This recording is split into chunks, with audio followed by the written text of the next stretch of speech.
June 29వ ఈ రోజు ప్రతి భారతీయుడి గుండెల్లో నాటుకుపోయే రోజు. బరువెక్కిన భారతీయుడి గుండెకు ఉపశమనం కలిగిన రోజు. ఈ రోజుతో 7 నెలల కిందటి తగిలిన గాయం మానింది. 13 ఏళ్ల పోరాటం ఫలించింది. 17 ఏండ్ల కిందట దక్కిన తొలి పోటీ కప్ మరోసారి భారతీయుల చెంత చేరింది. వన్డే వరల్డ్ కప్ కోల్పోయిన బాధను టీ20 వరల్డ్ కప్తో రోహిత్ సేన తీర్చేసింది. ఫైనల్ మ్యాచ్లో సౌత్ ఆఫ్రికాపై ఉత్కంఠ పోరులో విజయం సాధించి రెండో వరల్డ్ కప్తో త్రివర్ణాన్ని రెపరెపలాడించింది. ఫలితంగా జైహో టీమిండియా అంటూ అభిమానుల జయ ధ్వనాలు మధ్య సగటు భారతీయుడి గుండె గర్వంతో ఉప్పొంగిపోయింది.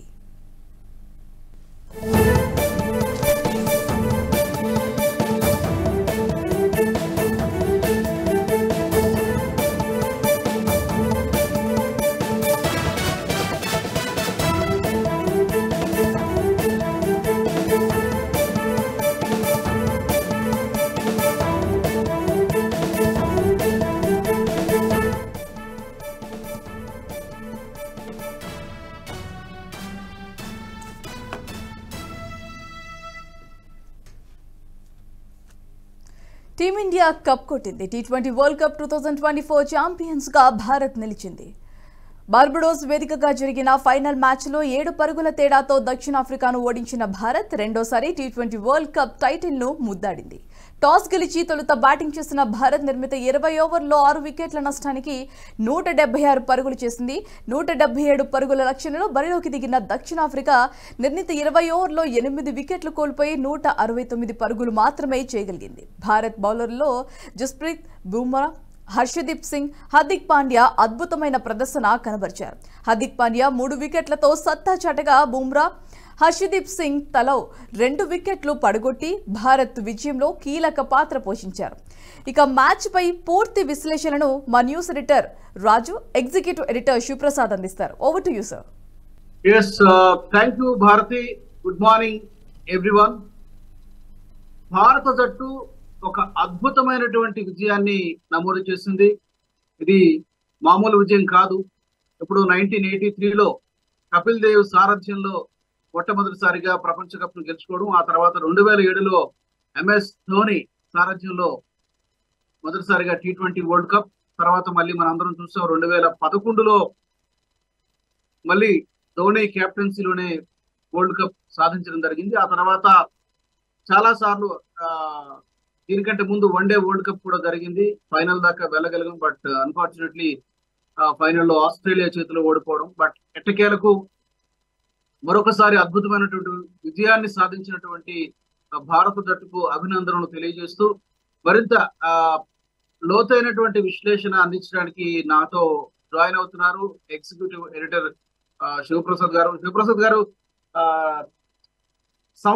ఓవరాల్ గా చూసుకుంటే ఎలా చూస్తారు? ఇనీషియల్ గా మీ రిమార్క్స్. చాలా అద్భుతమైనటువంటి విజయం సార్ ఇది.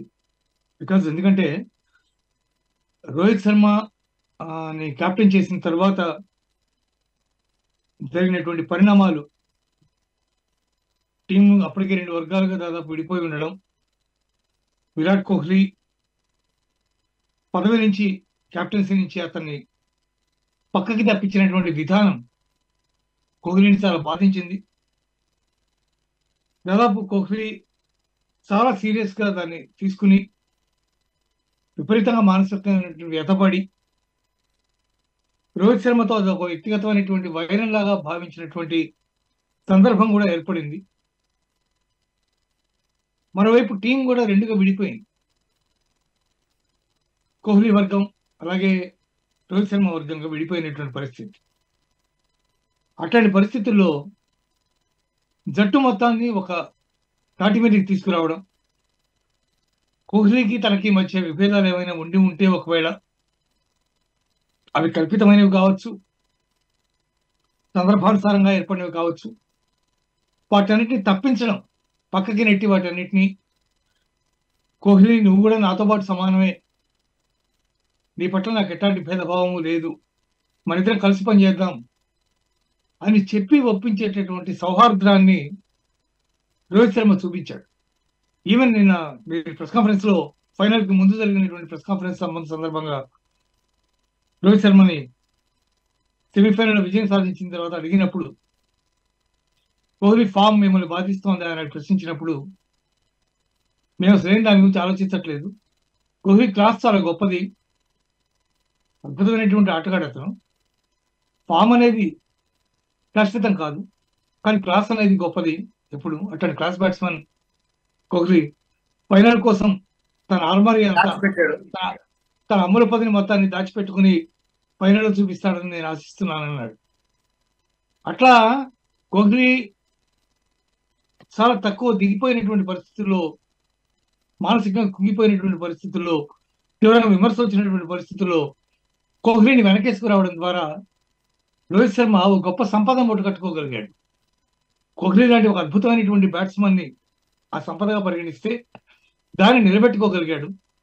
టీంలో ఉండేటువంటి వైరుధ్యాలన్నీ తొలగించి కుర్రవాడితో నిండినటువంటి టీం, వీళ్ళిద్దరే బాగా సీనియర్, మిగిలిన వాళ్ళంతా కూడా దాదాపు కుర్రాళ్ళే. వాళ్ళందరినీ కూడా ఒక తాటి మీదకి తీసుకొచ్చి వాళ్ళలో ఎవరికి కెపాసిటీ ఉంది, ఎవరి స్థాయి ఏంటి, ఎవరు ఎక్కడ ఆడితే బాగుంటుంది, ఏం జరుగుతుంది, ఇటువంటివన్నీ కూడా చాలా జాగ్రత్తగా మేనేజ్ చేసినటువంటి అద్భుతమైనటువంటి జట్టు 2023లోనే world cup, 50 overs world cup గెలవాల్సింది. అత్యద్భుతంగా ఆడి ప్రతి టీం మీద బ్రహ్మాండంగా గెలిచి ఫైనల్స్ దాకా దూసుకెళ్ళి అక్కడ టీం విఫలం అవడం అనేది చాలా బాధించినటువంటి విషయం. రోహిత్ని వ్యక్తిగతంగా కూడా చాలా తీవ్రంగా బాధించినటువంటి విషయం. అయితే ఈసారి ఆ పొరపాట్లేవి లేకుండా జాగ్రత్తగా చూసుకుని, ఒక దశలో మ్యాచ్ పోతుందేమో క్లాసన్ భారీగా విరుచుకుపడుతున్నటువంటి పరిస్థితుల్లో మ్యాచ్ పోతుందేమో అనుకున్నప్పటికీ కూడా ఏమాత్రం తన యొక్క ప్రశాంతతని, తన యొక్క వ్యూహ రచనని ఏమాత్రం దెబ్బతినకుండా అద్భుతంగా మేనేజ్ చేసినటువంటి వరల్డ్ కప్ ఇది. 17 సంవత్సరాల తర్వాత 2007 వరల్డ్ కప్ కి నేను సౌత్ ఆఫ్రికాలో ఉన్నాను అప్పుడు TV9 తరఫు. ఆ మ్యాచ్ ఆ 2007 విట్నెస్ చేసి ఆ తర్వాత 17 సంవత్సరాలకి మళ్ళీ ఇంత అద్భుతమైనటువంటి మ్యాచ్ లో విజయం సాధించడం అపూర్వమైనటువంటి విజయం. భారత జట్టుకి చాలా గొప్ప బూస్టప్, భారతదేశంలో క్రికెట్ కి చాలా గొప్ప బూస్టప్, భారతదేశం యొక్క కెపాసిటీని, గొప్పతనాన్ని, భారత క్రీడాకారుల యొక్క ఔన్నత్యాన్ని చాటి చెప్పినటువంటి అద్భుతమైనటువంటి సంఘటన ఇది. ఈవెన్చువల్ గా 25th జూన్ 1983లో మనం వరల్డ్ కప్ గెలిచాం, first world cup, 50 overs world cup. 24th June 2024లో Rohit Sharma T20 world cup గెలిచాడు. 1983లో మనం గెలిచినప్పుడు మన స్కోర్ 175. ఇవాళ మనం గెలిచినప్పుడు మన స్కోర్ 176. కానీ చాలా అద్భుతమైనటువంటి విజయం. ధోని తర్వాత గొప్ప కెప్టెన్ గా రోహిత్ శర్మ నిలబడ్డాడు. మనం గతంలో మాట్లాడుకున్నప్పుడు కూడా నేను మీతో ప్రస్తావించినట్టు గుర్తు ధోనిని దాదాపు అనుసరిస్తున్నట్టుగా రోహిత్ శర్మ వెళ్ళినట్టుగా నాకు అనిపిస్తుంది. బికాజ్ ఎందుకంటే అతను కూల్, కంపోజ్డ్ గా ఉంటాడు, ఆవేశం చాలా తక్కువ రావడం. అట్లాగే వ్యూహరచన కూడా చాలా అద్భుతంగా చేస్తాడు అనేటటువంటి పేరు ఉంది రోహిత్ శర్మకి. దాన్ని నిలబెట్టుకున్నాడు. చాలా గొప్ప విజయంగా దీన్ని భావించాలి రాజు గారు.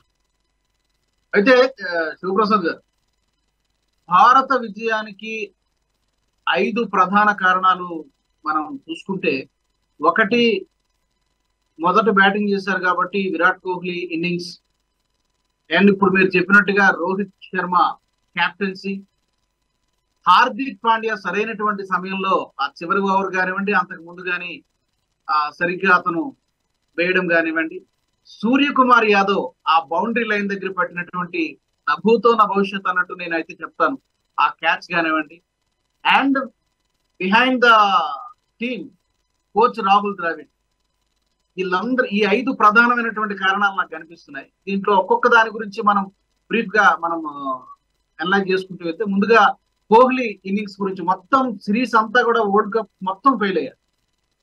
పర్టికులర్ గా నిన్న ఇన్నింగ్స్ లో సరైనటువంటి సమయంలో 76 పరుగులు చేయడం, ఆ 76 పరుగులే మ్యాచ్ నిలబెట్టాయని కూడా మనం చెప్పుకోవచ్చు. ముందుగా దాని గురించి డెఫినెట్ గా ఎందుకంటే ఇప్పుడు మనం చూసాం ఆస్ట్రేలియా మీద జరిగినటువంటి మ్యాచ్ లో కానీ, ఆ తర్వాత ఇంగ్లాండ్ తో జరిగినటువంటి సెమీఫైనల్ లో కానీ రోహిత్ శర్మ ఆడేటప్పుడు మనం చూసాం. Australia last time world cup మనకి రాకుండా చేసింది నెంబర్ 1 ఇది 50 overs world cup. Number 2 2022 world cup సెమీఫైనల్లో ఇంగ్లాండ్ చేతిలో మనం చిత్తుగా ఓడిపోయాం. ఈ రెండు కూడా రోహిత్ శర్మ చాలా తీవ్రంగా బాధించినటువంటి సంఘటనలు. Especially one day world cup final చాలా బాధించింది. T20 వరల్డ్ కప్ 2022లో ఇంగ్లాండ్ చేతిలో మనం సెమీఫైనల్లో దారుణంగా ఓడిపోయాం. 10 వికెట్స్ విక్టరీ వాళ్ళకి. ఈ రెండు సంఘటనలు చాలా తీవ్రంగా బాధించినటువంటి పరిస్థితి. ఈ రెండింటికి కూడా ముందు ఎందుకు చెప్తున్నానంటే ఇదంతా, ఈ రెండింటికి కూడా ముందు అతను రోహిత్ శర్మ జవాబు చెప్పాడు. కోహ్లీ అవుట్ అయినప్పటికీ కూడా రోహిత్ మాత్రం కూడా తగ్గల ఆస్ట్రేలియా మీద ఆన్ స్లాట్ అంటాం మనం మామూలుగా క్రికెట్ లో. అట్లాంటి భయంకరమైనటువంటి దాడి చేశాడు, ముఖ్యంగా మిచెల్ స్టార్క్ మీద. అయితే ఆ ఇన్నింగ్స్ ని మీరు సెమీఫైనల్లో ఇంగ్లాండ్ తో జరిగిన ఇన్నింగ్స్ ని కంపేర్ చేసుకోండి, రోహిత్ శర్మవి ఎంత డిఫరెన్స్ ఉంటుందో. ఎందుకంటే వికెట్లు పోతున్నటువంటి పరిస్థితుల్లో రోహిత్ శర్మ కెప్టెన్ గా అక్కడ నిలబడి చాలా కంపోజ్డ్ గా అద్భుతంగా ఆడి 57 పరుగులు చేశాడు. బంతి అసలు ఏమాత్రం కూడా సహకరించట్ల, వికెట్ ఏమాత్రం కూడా చాలా లో బౌన్స్ వస్తుంది. కొన్నిసార్లు ఉన్నటువంటి ఉవ్వెత్తులు లేస్తున్నటువంటి పరిస్థితి ఉంది, వికెట్ సరిగ్గా లేదు. ఇట్లాంటి కండిషన్స్ లో అతను ఒక ఇన్నింగ్స్ నిర్మించాడు 57 పరుగులతో. అదే రకమైనటువంటి కంపోజ్డ్నెస్, అదే రకమైనటువంటి బాధ్యత విరాట్ కోహ్లీ కూడా చూపించాడు ఫైనల్లో. రోహిత్ అవుట్, రిషబ్ పంత్ 0కి అవుట్, సూర్యకుమార్ యాదవ్ అవుట్, 3 వికెట్లు పోయినటువంటి నేపథ్యంలో ఎంత భారం అతని మీద ఉండి ఉంటుంది. టాప్ 3 బ్యాట్స్మెన్ వెళ్ళిపోతే మిగిలిన వాళ్ళందరూ ఆల్రౌండర్సే. ఆల్మోస్ట్ మిగిలిన వాళ్ళందరూ ఆల్రౌండర్సే. మీరు కృణాల్ పాండ్యా తీసుకోండి, హార్దిక్ పాండ్యా తీసుకోండి, అక్షర్ పటేల్ తీసుకోండి, ఆ తర్వాత ఇంకొక ఆల్రౌండర్ మనకి బ్యాటింగ్ అద్భుతంగా చేస్తాడు చెన్నై నుంచి, చెన్నై ఐపీఎల్ ఆడాడు, శివన్ దుబే, అట్లాగే జడేజా, వీళ్ళందరూ ఆల్రౌండర్సే. అయినా ఆల్రౌండర్స్ పెట్టుకుని ఒక ఎండ్లో నిలబడి అద్భుతంగా బ్యాటింగ్ చేశాడు విరాట్ కోహ్లీ. ఇప్పుడు మాస్టర్ క్లాస్ ఇన్నింగ్స్ చాలా ఉంటాయి, కానీ మాస్టర్ క్లాస్ ఇన్నింగ్స్ కూడా ఒక లక్ష్యం నెరవేరితే అప్పుడు ఆ ఇన్నింగ్స్ గొప్పతనం ఏర్పడుతుంది, సార్థకత ఏర్పడుతుంది. నిన్న ఆడినటువంటి ఈ వరల్డ్ కప్ ఫైనల్లో ఆడినటువంటి కోహ్లీ ఆడినటువంటి ఇన్నింగ్స్ అతని సార్థకతను తీసుకొచ్చి పెట్టినాయి. అంత అద్భుతమైనటువంటి ఇన్నింగ్స్ ఆడాడు, చాలా కంపోజ్డ్గా ఆడాడు.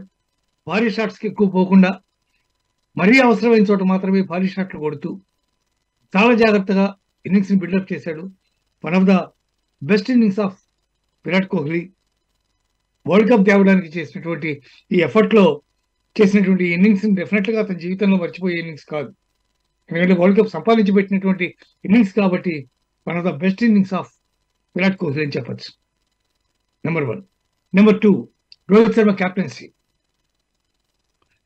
రోహిత్ శర్మ అప్పటిదాకా చాలా మంచి ఇన్నింగ్స్ ఆడాడు కింద మ్యాచ్లు అన్నింటిలోనూ కూడా. సెమీఫైనల్ రావడానికి ముందు మ్యాచ్ కీలకమైనటువంటి ఆస్ట్రేలియాతో మ్యాచ్ 92 పరుగులు చేశాడు. ఇంగ్లాండ్తో జరిగినటువంటి అతి ప్రధానమైనటువంటి సెమీఫైనల్లో 57 పరుగులు చేశాడు. అంత మంచి ఫామ్ లో ఉన్నటువంటి రోహిత్ శర్మ అంత క్రితమే ఇన్నింగ్స్ స్టార్టింగ్ లోనే 2 బౌండరీస్ తీసుకున్నాడు. బాల్ ని థర్డ్ మ్యాన్ క్లిక్ చేయడం ద్వారా అయితే తీసుకున్నాడు. కానీ అతనికి అంత క్రితం మ్యాచ్ల్లో అద్భుతమైనటువంటి ఫలితాలు ఇచ్చినటువంటి స్వీప్ షాట్ అతను వికెట్ తీసేసుకుంది. అంటే వాళ్ళు చాలా అబ్జర్వ్ చేసి స్పిన్నర్ ఆ రేంజ్ లో ఎక్కడేస్తే అతను స్వీప్ షాట్ కొడతాడు అనేది బాగా అబ్జర్వ్ చేసి అక్కడ పర్టికులర్ గా ఒక ఫీల్డర్ ని పర్టికులర్ గా అరేంజ్ చేసినట్టుగా కనిపించింది. అది ఆ టీం యొక్క కెప్టెన్ యొక్క గొప్పతనం యాక్చువల్ గా. సరే, ఎనీవే కెప్టెన్ గా అతను అవుట్ అయ్యాడు. వెంటనే 2 వికెట్లు పోయినాయి. చాలా ఒత్తిడి ఉంది టీం మీద. కానీ కోహ్లీ మీద అతను పెట్టినటువంటి భరోసా, సెమీఫైనల్ లో విజయం సాధించిన తర్వాత అతను చేసినటువంటి కామెంట్స్, ఈ రెండు కూడా ఎగ్జాక్ట్లీ కరెక్ట్ అని నిరూపించాయి. ఆ ధైర్యాన్ని అతను కోల్పోలా రోహిత్ శర్మ. అందువల్లనే అంత మంచి కెప్టెన్సీ చేయగలిగాడు ఫీల్డింగ్ చేసే టైంలో. 176 పరుగులు సాధించాం. ఇంకా 4-5 పరుగులు రావాల్సింది లాస్ట్ లో, దురదృష్టవశాత్తు రాలేదు మనకి. అయితే అంత మంచి టీంని కట్టడి చేయడం అనేది మామూలు విషయం కాదు. సౌత్ ఆఫ్రికా ఇంతవరకు ఎప్పుడు కూడా వరల్డ్ కప్ గెలవలేదు. ఇది ఫస్ట్ టైం ఆ స్థాయి దాకా అసలు ఫైనల్స్ కే వెళ్ళలేదు అనుకుంటాను ఇంతవరకు, నాకు తెలిసినంత వరకు ఫైనల్స్ కూడా సెమీఫైనల్ కూడా వెళ్ళారు. ఇదే ఫస్ట్ టైం ఫైనల్స్ కి వెళ్ళటం వాళ్ళు. అయితే దురదృష్టం ఇక్కడ కూడా వాళ్ళని వెంటాడింది. ఇంతవరకు 2007 లో T20 వరల్డ్ కప్ స్టార్ట్ చేస్తే అప్పటి నుంచి ఇప్పటి వరకు ఒక్కసారి కూడా వాళ్ళు టైటిల్ గెలుచుకోలేకపోవడం, అద్భుతమైనటువంటి టీమ్స్ ఉన్నప్పుడు కూడా గెలుచుకోలేకపోవడం దురదృష్టం. అయినా ఇవాళ వాళ్ళు చాలా బాగా ప్రయత్నం చేశారు. నిజానికి ఒక దశలో రాసన్ ఆడుతున్నప్పుడు మ్యాచ్ వాళ్ళ వైపు చేదారిపోయింది. నిజానికి 5 ఓవర్లలో 30 పరుగులు, it's not a matter at all. అది పెద్ద ఇబ్బందికరమైనటువంటి పరిస్థితి కాదు యాక్చువల్ గా. కానీ వాళ్ళు ఓడిపోయారు అంటే భారత్ బౌలర్స్ యొక్క గొప్పదనం ఒక సైడ్, వ్యూహాత్మకంగా ఆడడం భారత్ నెంబర్ 2, వాళ్ళ దురదృష్టం కూడా దాంట్లో ఉందేమో అని అనిపిస్తుంది నిజానికి. బట్ రోహిత్ శర్మ ఎక్కడా కూడా తన యొక్క గ్రిట్ ని కానీ తన డిటర్మినేషన్ కానీ కోల్పోరు. తను ఏది నమ్మాడో దాని మీదే ముందుకెళ్ళాడు. స్పిన్నర్స్ కి మళ్ళీ బౌలింగ్ ఇస్తున్నప్పుడు చాలా మంది అంటే మ్యాచ్ చూస్తున్న వాళ్ళు విమర్శించినటువంటి సందర్భాలు కూడా చూశాను నేను. మళ్ళీ స్పిన్నర్స్ కి ఇస్తున్నాడు, బాగా కొడుతున్నాడు, జడేజాని భారీగా బాదుతున్నారు, మరోవైపు అక్షర్ పటేల్ కొడుతున్నారు, ఇలా ఎప్పటికప్పుడు వాళ్ళు మాట్లాడుతున్నారు. కానీ ఉన్న టీంలో ఉన్నటువంటి 5 బౌలర్స్ లో 3 ప్రధానమైనటువంటి స్పిన్నర్లు, ఇద్దరు ఆల్రౌండర్లు, ఒక రెగ్యులర్ స్పిన్నర్, అలా పెట్టుకుని ఆడేటప్పుడు చివరి ఓవర్లు మిగల్చాలంటే అయితే బుమ్రా లేదా హార్దిక్ పాండ్యా లేకపోతే సర్దార్, ఈ 3కి పెట్టాలంటే ముందు కంప్లీట్ చేసేయాలి కదా. అందువల్ల కంప్లీట్ చేయాల్సి వచ్చింది వాటిని. ఆ ఒత్తిడి అనుభవించాడు. కానీ టైంకి బుమ్రాని చేంజ్ ఓవర్ తీసుకురావడం, టైంకి హార్దిక్ పాండ్యాని చేంజ్ ఓవర్ తీసుకురావడం, ఈ 2 కూడా అద్భుతమైనటువంటి ఫలితాన్ని ఇచ్చాయి. అవి వ్యూహాత్మకంగా రోహిత్ చేసినటువంటి బెస్ట్ బౌలింగ్ చేంజెస్ అని భావించవచ్చు. అండ్ ఇక్కడ శివప్రసాద్ గారు మాట్లాడుకోవాల్సింది హార్దిక్ పాండ్యా విషయంలో. ఎందుకంటే దీనికి ముందు ఐపీఎల్ జరిగింది, ఐపీఎల్ లో అతను కంప్లీట్ గా ఫెయిల్ అయ్యాడు. ముంబై ఇండియన్స్ కెప్టెన్ గా ఫెయిల్ అయ్యాడు. At the same time batting లో ఏ విధంగా లేడు. అసలు హార్దిక్ పాండ్యా టీంలోకి తీసుకోవడమే తప్పేమో అనేటువంటి ఒక ఇది కనిపించింది. కానీ అతను ఐపీఎల్ ఫామ్ అంతా పక్కన పెట్టేసి తర్వాత ఇంకొక అందరిలో ఒక డౌట్ ఏముందంటే వీళ్ళిద్దరి మధ్య కొంత గ్యాప్ వచ్చింది, రోహిత్ కి హార్దిక్ పాండ్యాకి మధ్య, ముంబై కెప్టెన్సీ తను తప్పించడం అసలు ఎలా కుదురుతుంది అనేటువంటి ఒక డౌట్ అందరిలో ఉంది, అభిమానులు. బట్ అదంతా పక్కకు పెట్టేసి అతను కరెక్ట్ గా అతనికి అవకాశం ఇచ్చిన ప్రతిసారి కూడా అటు బ్యాటింగ్ లో కానీ బౌలింగ్ లో కానీ ఆ సింక్, అలాగే వీళ్ళిద్దరి మధ్య కూడా ఎక్కడ ఆన్ ద ఫీల్డ్ లో కూడా ఎక్కడ అభిప్రాయ భేదాలు ఉన్నట్టు మనకు కనిపించింది లేదు. అంటే నిజం చెప్పాలంటే ఇది కూడా పెద్ద టాస్క్ నిజానికి రోహిత్ శర్మకి. ఎందుకంటే రోహిత్ శర్మ ఇప్పుడు కోహ్లీని తప్పించడం గురించి మనం మాట్లాడుకున్నాం కెప్టెన్ గా, అట్లాగే అదే పద్ధతిలో ముంబై కూడా రోహిత్ శర్మ తప్పించింది. ముంబైకి 5 వికెట్లు తీసుకొచ్చి 5 ట్రోఫీలు తెచ్చిపెట్టినటువంటి రోహిత్ శర్మని అంత అర్ధాంతరంగా అట్లా ఉన్నటువంటి తప్పించడం అనేది నిజానికి చాలా పెద్ద షాకింగ్ డెసిషన్ యాక్చువల్గా. పైగా అతను కూడా హార్దిక్ పాండ్యా కూడా కెప్టెన్ గా రోహిత్ పట్ల కొంత అమర్యాదకరంగా ప్రవర్తించాడు అనేటటువంటి తీవ్ర విమర్శలు కూడా వచ్చినాయి. అతను క్లోజింగ్ ఫీల్డింగ్ చేస్తాడు మామూలుగా రోహిత్ శర్మ, మిడ్ వికెట్ కానీ మిడ్ ఆఫ్ కానీ లేదా స్లిప్ కానీ చేస్తాడు మామూలుగా. అతన్ని తీసుకెళ్లి బౌండరీ లైన్ దగ్గర ఫీల్డింగ్ చేయించడం లేకపోతే ఇట్లాంటివన్నీ ఏవో చాలా విమర్శలు వచ్చినాయి అతని విషయంలో. అయినా అవన్నీ పక్కన పెట్టేసుకుని అతన్ని మళ్ళీ తనతో కలుపుకుని ఇక్కడ హార్దిక్ రోహిత్ని కలుపుకున్నాడా అనే క్వశ్చన్ కూడా రావచ్చు. కానీ హార్దిక్ రోహిత్ని కలుపుకోవడం ఈజీయే, కానీ రోహిత్ హార్దిక్ని కలుపుకోవడమే కష్టం. ఎందుకంటే హార్దిక్ వెళ్ళి నేను ఈ విషయంలో పొరపాటుగా చేశాను, మనసులో ఏం పెట్టుకోవద్దు అని చెప్పుకోవచ్చు. కానీ తన మీద ఇంత తప్పుగా ప్రవర్తించినటువంటి వ్యక్తిని ఇతను వెళ్ళి దగ్గరికి తీసుకోవడం అనేది మామూలు విషయం కాదు. అహం అడ్డొస్తుంది, ఆ స్థాయిలో ఉన్నవాడికి ఎవరికైనా అహం అడ్డొస్తుంది న్యాచురల్ గా. కానీ దాన్ని పక్కన పెట్టి అతని టీంలో కలుపుకోగలిగాడు, అతని సెలక్షన్ కి అతన్ని ఒప్పించాడు, పైగా అతన్ని వైస్ కెప్టెన్ చేశాడు. అవును, అది గొప్ప విషయం, చాలా గొప్ప విషయం కదా. దాన్ని అది అతనికి ఎంతవరకు అర్థమైంది అనేది, హార్దిక్ ఎంతవరకు అర్థమైంది, రోహిత్ చేసింది అనేది అది అతనికి వ్యక్తిగతమైనటువంటి విషయం.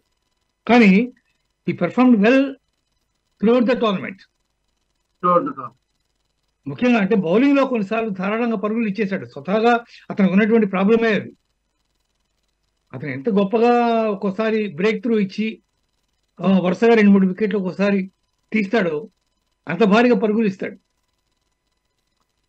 అది ప్రతి మ్యాచ్లోనూ దాదాపు చూసాం మనం. కానీ క్లాసెన్ కనుక ఆ టైంలో అతను ఆ బాల్ వల్ల బురిడి కొట్టించి ఉండకపోయి ఉంటే క్లాసెన్ ఆడుతున్నటువంటి వేగానికి, అతను ఉన్నటువంటి ఫామ్ కి చాలా ఈజీగా మ్యాచ్ అయిపోయింది. ఇది ప్రధానమైనటువంటి టర్నింగ్ పాయింట్స్ లో ఇది కూడా ఒకటి. ఇకపోతే లాస్ట్ ఓవర్ వేయడం. లాస్ట్ ఓవర్ ఫస్ట్ బాల్ నాకేం సంతృప్తి కలిగించలా. బికాజ్ ఎందుకంటే he bowled a full toss. Miller దాన్ని ఆడేటటువంటి విధానంలో మిల్లర్ కూడా మంచి బాగా దాటిగా ఆడేటటువంటి బ్యాట్స్మెన్. మిల్లర్ కూడా చాలా మంచి బ్యాట్స్మెన్, చాలా డేంజరస్ బ్యాట్స్మెన్ కూడా మిల్లర్ ఆడేటటువంటి విధానంలో బాల్ కరెక్ట్ గా అతను కరెక్ట్ గా బ్యాట్ కి మిడిల్ ఆఫ్ ది బ్యాట్ తీసుకున్నాడని నేను అనుకోవట్లా. అతను మిడిల్ ఆఫ్ ది బ్యాట్ కనుక కరెక్ట్ గా తీసుకుని ఉంటే డెఫినెట్ గా it has gone a clear 6. ఒకసారి ఫస్ట్ బాల్ కనుక 6 పోయి ఉంటే హార్దిక్ పాండ్యా యొక్క మానసిక స్థితి ఒక్కసారిగా డౌన్ అయిపోయి ఉండేది. అతని యొక్క ధైర్యం పోయి ఉండేది, కెపాసిటీ పోయి ఉండేది. ఆ తర్వాత మనం మ్యాచ్ గురించి ఇంకా ఆలోచించక్కర్లా. కానీ మిల్లర్ సరిగా ఆడకపోవడం దాన్ని బాటమ్ ఆఫ్ ద బ్యాట్ తో ఆడాడు. బాటమ్ ఆఫ్ ద బ్యాట్ తో ఆడడం వల్ల బాల్ అనుకున్నంత డిస్టెన్స్ వెళ్ళలేదు. అక్కడ ఇందాక మీరు చెప్పినట్టుగా సూర్యకుమార్ చేసినటువంటి ఎఫర్ట్ అనేది మాత్రం ఇక్కడ ఇది ఇంకో అద్భుతమైనటువంటి టర్నింగ్ పాయింట్. Miraculous catch. అది చాలా అద్భుతమైనటువంటి క్యాచ్. ఇట్లాంటి క్యాచ్ మనం 2-3 చూసాం. అక్షర్ పటేల్ క్యాచ్ పట్టాడు బౌండరీ లైన్ దగ్గర సింగిల్ హ్యాండెడ్. అది ఒక అద్భుతమైనటువంటి క్యాచ్. అట్లాగే కుల్దీప్ యాదవ్ ఒక అద్భుతమైనటువంటి క్యాచ్ పట్టాడు స్క్వేర్ లెగ్ లో. ఇట్లా కొన్ని అద్భుతమైనటువంటి క్యాచ్లు కూడా చేశారు ఈసారి మన వాళ్ళు. ఆ క్యాచ్ని మించినటువంటి క్యాచ్ ఇది యాక్చువల్లీ. బ్యాలెన్స్ కోల్పోకుండా బౌండరీ లైన్ ని టచ్ చేయకుండా అంత క్లోజ్ గా ఉండి కూడా దాన్ని గాలిలో విసిరేటప్పుడు చాలా మంది ఏం చేస్తారంటే ఎక్కువ దూరం విసిరేయడము, మళ్ళీ అందుకునే అంత స్థాయిలో విసిరకపోవడము, ఇట్లాంటివన్నీ చేస్తారు. కానీ చాలా జాగ్రత్తగా పర్ఫెక్ట్ గా దాన్ని విసిరి, పైగా అతను లోపలికి మళ్ళీ ఎంటర్ అయ్యేటప్పుడు బౌండరీ లైన్ దాటి మళ్ళీ లోపలికి వచ్చేటప్పుడు అప్పటికే బాల్ కిందకు వచ్చేస్తాం. But he jumped in to the rope, single leg మీద లోపలికి దూకి క్యాచ్ బాల్ పట్టుకున్న తర్వాత అప్పుడు రెండో కాలు లోపల పెట్టాడు అతను. చాలా చాలా చక్కగా బ్యాలెన్స్ చేశాడు. అద్భుతమైనటువంటి క్యాచ్. అది కూడా మరో టర్నింగ్ పాయింట్ అని చెప్పాలి. ఇప్పుడు అది కనుక జరగకపోయింది ఉంటే మ్యాచ్ ఇంకో 2 బాల్స్ అయిపోతుంది. బట్ అందువల్ల ఈ మ్యాచ్ ఉన్నటువంటి ప్రధానమైనటువంటి టర్నింగ్ పాయింట్స్ కోహ్లీ అద్భుతంగా ఆడి 70కి పైగా పరుగులు చేయడం, ఇతను మన అక్షర్ పటేల్ మనం మెన్షన్ చేసి తీరాలి. అతను ఆడినటువంటి ఇన్నింగ్స్ సామాన్యమైనటువంటి ఇన్నింగ్స్ కాదండి. నిన్న అన్ఎక్స్పెక్టెడ్, ఎవరు ఎక్స్పెక్ట్ చేయలేదు. 47 రన్స్ అద్భుతంగా అతను నిజంగా మంచి భారీ షాట్లు కొట్టాడు. అతను వికెట్ దగ్గర నిలబడ్డటువంటి తీరు మహాద్భుతం. చాలా సంతోషం అనిపించింది నిజానికి. ఒక ఎండ్లో కోహ్లీ ఉన్నా కూడా కోహ్లీ సపోర్ట్ చేసే బ్యాట్స్మెన్ కావాలి కదా. అంత అద్భుతమైనటువంటి బ్యాటింగ్ చేశాడు. చాలా చాలా చాలా గొప్పగా బ్యాటింగ్ చేశాడు. కానీ దురదృష్టం ఏంటంటే సునాయాసంగా వికెట్ కోల్పోయాడు. అతను రన్ చేసేటప్పుడు అతను లేజీగా తాపీగా నడిచినట్టుగా కనిపించింది నాకు యాక్చువల్గా. రన్అట్ అయిపోవడం. అతను వేగంగా వచ్చిండుంటే, కొంచెం ఫాస్ట్ గా మూవ్ అయ్యిండు ఉంటే ఆఖరికి ఆ మూమెంట్ లో కూడా అతను లోపలికి బ్యాట్ పెట్టగలిగేవాడు. అవతల వాడు ఫీల్డింగ్ చేసి బాల్ మళ్ళీ ఇక్కడికి వేస్తున్నాడనే స్పృహ అతనిలో కనిపించలా. బికాస్ అది ఏమైందో తెలియదు. కానీ మొత్తానికి అతను బాల్ డెడ్ అయిపోయిందని భావించి ఉండొచ్చు. కీపర్కి ఇచ్చేసాడు ఆల్రెడీ అనుకున్నాడు. మరి ఏమైపోయిందో తెలియదు మొత్తానికి. But what ever it maybe ఈ లాట్ లో ఛాన్స్. వాడు 50 కొట్టడానికి ఛాన్స్ పోగొట్టుకున్నాడు, కానీ అద్భుతమైనటువంటి ఇన్నింగ్స్ ఆడాడు. అతను ఆ ఇన్నింగ్స్ ఆడడం అనేది కూడా ఒక టర్నింగ్ పాయింట్. ఇవన్నీ number 3 Hardik Pandya, number 4 Bumrah, number 4 sky Suryakumar Yadav పట్టినటువంటి క్యాచ్. వీటన్నిటికంటే మించి బుమ్రా బౌలింగ్, స్టార్ట్ ని బౌల్ చేసినటువంటి బాల్ మీకు గుర్తుండే ఉంటుంది, అది ఇన్కట్టర్, అది లోపలికి ఎంత అద్భుతంగా తీసాడండి ఆ వికెట్. ఆ తర్వాత కూడా మళ్ళీ సెకండ్ స్పెల్ వచ్చినప్పుడు, ఫస్ట్ 2 overs అయిపోయింది, సెకండ్ స్పెల్ వచ్చాడు, ఫస్ట్ ఓవర్లో వికెట్ రాలేదు, ఇది సెకండ్ స్పెల్ ఫస్ట్ ఓవర్లో, అంటే థర్డ్ ఓవర్లో, ఫోర్త్ ఓవర్లో ఎంత అద్భుతమైనటువంటి బాల్ అండి అది కూడా. అసలు చెప్పడానికి వీలేదు. బుమ్రా కనుక లేకపోయి ఉంటే ఈ వరల్డ్ కప్ లో మనం లేం, డెఫినెట్ గా మనం లేం. రీసెంట్ గా కపిల్ దేవ్ చేసినటువంటి కామెంట్స్ మీరు విన్నారో లేదో చూసారో లేదో తెలియదు నాకు. నేనేదో పెద్ద తురుంకానని మాట్లాడతారు కానీ కాదు. బుమ్రా ఇండియాకు ఉన్నటువంటి మహాద్భుతమైనటువంటి బౌలర్ ఎవరంటే బుమ్రా అని చెప్పి కపిల్ దేవ్ వ్యాఖ్యానించారు. అతని యొక్క గొప్పతనాన్ని, ఆ ష్రూడ్నెస్ ఏదైతే ఉందో, ఆ పర్ఫెక్షన్ ఏదైతే ఉందో, దాన్ని అత్యద్భుతంగా మెయింటైన్ చేశాడు అతను. బుమ్రా లేకపోతే వరల్డ్ కప్ లేదు. అందువల్ల అంటే టీంలో ప్రతి ఒక్కరూ ఇంపార్టెంటే. Everybody played their role perfectly. Akshar Patel కానీ, కుల్దీప్ యాదవ్ కానీ, లేకపోతే హార్దిక్ పాండ్యా కానీ, జడేజా కానీ, everyone played their role perfectly. కాకపోతే బుమ్రా లేకపోయి ఉంటే మాత్రం బౌలింగ్ డిపార్ట్మెంట్ టోటల్ గా వీక్ అయిపోయి ఉండేది. అలా కనుక జరిగి ఉంటే ఈ స్థితి మనకు వచ్చి ఉండేది కాదు గ్యారంటీగా. ఈ 5 కారణాలు కూడా అద్భుతమైనటువంటి రీజన్స్ ఇవన్నీ కూడా. బట్ అన్ని కలిసి వచ్చినాయండి. రోహిత్ శర్మ అన్ని కలిసి వచ్చినాయి. అతను కలిసి వచ్చే విధంగా చేసుకున్నాడు. టీం అంతటినీ కూడా తన యొక్క పరిధిలో అట్టు పెట్టుకోగలిగాడు. ఈవెన్ మీరు చూసారో లేదో, final over Hardik Pandya bowling చేస్తున్నప్పుడు కూడా ఒక బాల్ బౌండరీ కొట్టిన తర్వాత ఫస్ట్ బాల్ క్యాచ్ పట్టారు, అది వెంటనే మళ్ళీ బౌండరీ పోయింది. బౌండరీ పోయిన తర్వాత కూడా అతను వెళ్ళి మాట్లాడడం హార్దిక్ పాండ్యాతో, ఇవన్నీ కూడా చాలా చక్కటి ర్యాపో మెయింటైన్ చేశాడు. ప్లేస్ అందరితో చాలా బాగా మింగిల్ అయ్యాడు. రెస్పెక్ట్ తెచ్చుకున్నాడు వాళ్ళందరి దగ్గర నుంచి. రెస్పెక్ట్ తెచ్చుకోవడం అనేది చాలా ఇంపార్టెంట్ అన్నిటికంటే. ఆ రెస్పెక్ట్ తెచ్చుకున్నాడు. అందువల్ల ఈ సమష్టి విజయం, జట్టు యొక్క సమష్టి విజయం ఇది. There is no doubt at all. But as a captain he played a perfect role of captaincy. ఇకపోతే రాహుల్ ద్రవిడ్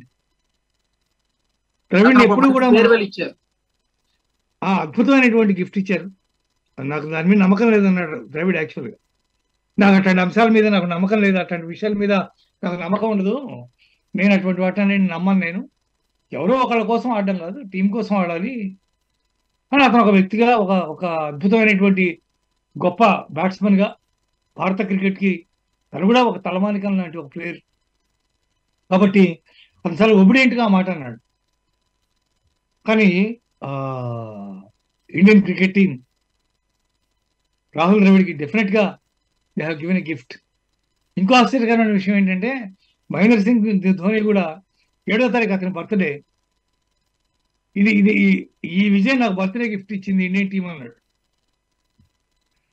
లేకపోతే Virat Kohli greatest batsman, T20 cricket నుంచి తాను వైదొలుగుతున్నట్టుగా, రిటైర్ అవుతున్నట్టుగా అక్కడే అనౌన్స్ చేశాడు. ఇంత గొప్పగా రిటైర్ అవ్వడం అనేది చాలా గొప్ప విషయం. ఇంత గొప్ప విజయం సాధించిన తర్వాత చాలా వెలితి అతనికి ఉండిపోయింది. వరల్డ్ కప్ టీంలో తన భాగస్వామి కాలేదు అనేటటువంటి వెలితి అతనికి మిగిలిపోయింది. 2007 వరల్డ్ కప్ లో రోహిత్ శర్మ ఉన్నాడు. రోహిత్ శర్మ చాలా రికార్డ్స్ వచ్చాయి రోహిత్ శర్మ దీంతో. రోహిత్ శర్మకి 9th వరల్డ్ కప్ అనుకుంటా. ఒక ప్లేయర్ గా ఉండి ఒక కెప్టెన్ అయి గెలిచినటువంటి వాడు రోహిత్ శర్మ. ఇప్పుడు ధోని అదే టోర్నమెంట్ కి కెప్టెన్ గా ఎంపిక అయ్యాడు, టోర్నమెంట్ గెలిచాడు. 2007లో అదే ఫస్ట్ క్యాప్టెన్సీ ఇచ్చింది అతనికి, అదే ఫస్ట్ టైం అవును. క్యాప్టెన్సీ ఇచ్చారు, డైరెక్ట్ క్యాప్టెన్సీ ఇచ్చారు, కెప్టెన్ గా ఆడాడు, గెలిచాడు. కానీ రోహిత్ శర్మ ప్లేయర్ గా ఆడి విజయం సాధించినటువంటి వ్యక్తి రోహిత్ శర్మ. అందువల్ల ద్రవిడికి చాలా అద్భుతమైనటువంటి గిఫ్ట్.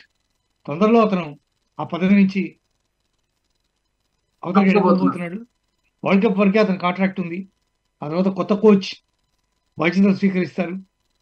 కానీ అటువంటి గ్రేటెస్ట్ బ్యాట్స్మన్ అయినటువంటి రాహుల్ ద్రవిడ్కి కోచ్గా ఇంత మంచి విజయం ఇవ్వడం అనేది చాలా గొప్ప విషయం. ఈ డిజర్వ్ ఇట్. ఎందుకంటే మనం సీనియర్స్ గురించి ఆలోచిస్తున్నాం, కానీ జూనియర్ వరల్డ్ కప్స్ ఆడేటప్పుడు వాటన్నిటికీ చాలా వరకు రాహుల్ ద్రవిడే కోచ్గా ఉన్నాడు. చాలా విజయాలు మనం సాధించాం. అందువల్ల రాహుల్ ద్రవిడ్కి సరైనటువంటి గిఫ్ట్ ఇచ్చారు. Is not only great batsman, great కోచ్గా కూడా మిగిలిపోయాడు ఈ విజయంతో, ఈ వరల్డ్ కప్ విజయంతో. అందువల్ల మీరు చెప్పినట్టుగా ఆల్ ద రీజన్స్, ప్రతిదీ రీజనే దీనికి, అన్ని కలిపి విజయానికి దోహం చేసినాయి. ఒక మహాద్భుతమైనటువంటి గెలుపు ఇవాళ, డెఫినెట్ గా, నో డౌట్. చివరిగా శివప్రసాద్ గారు, ఇద్దరు లెజెండరీ క్రికెటర్సే, రోహిత్ శర్మ గాని విరాట్ కోహ్లీ గాని. T20 క్రికెట్ నుంచి దాదాపు ఆల్రెడీ కోహ్లీ చెప్పేశాడు, రోహిత్ శర్మ కూడా చెప్పినట్టుగా ఉన్నాడు.